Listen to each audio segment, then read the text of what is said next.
সব সময় যে বিশাল আয়োজন লাগে তা কিন্তু না, মাঝে মাঝে অল্প কিছু উপকরণ আর ভালো একটা মুড থাকলেই রাতটা জমে যায়।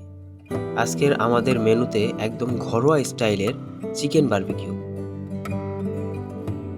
কয়লার আগুনের সেই হালকা ধোঁয়া আর মাংসের ওপর বাটারের প্রলেপ, এই দৃশ্যটা দেখলে কার না ক্ষুধা লাগে। চিকেনটা যখন একদম পারফেক্টলি গ্রিল হয়ে আসে তখনই শুরু হয় আসল অপেক্ষা।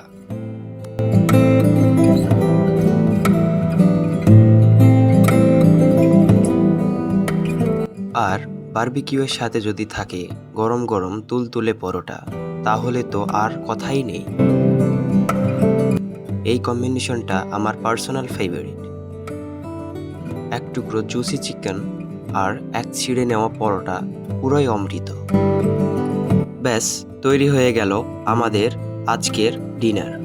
এখন খাওয়ার পালা।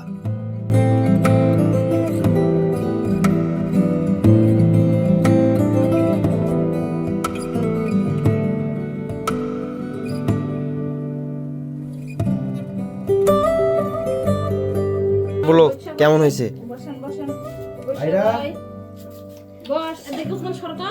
খাবার আগে একটু বলি, এত সুন্দর তেলগুলা মনে হচ্ছে এখনো শুট করে মনে করেন পুড়তেছে, দেখে মনে হচ্ছে যে জিভে জল আসতেছে। কি সুন্দর একদম মশলা ফাইন করে পুড়ে গেছে গা।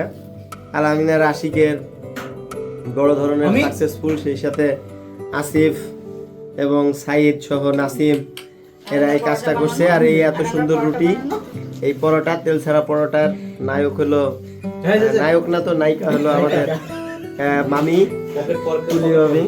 তো অসম্ভব সুন্দর, মনেই হচ্ছে যে মানে আমি আর কি বলবো, আসলে জিভে জল আছে তো আমি খেয়ে বলি আর কি। হ্যাঁ,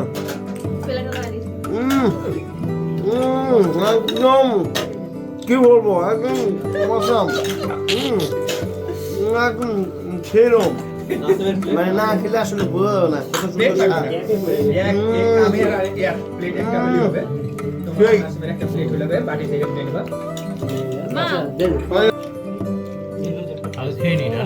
খাওয়ার কিছু বলা যাবে না, খেয়ে নি তারপরে রিল্যাক্স হয়ে অসাধারণ পরোটা হেবেতে।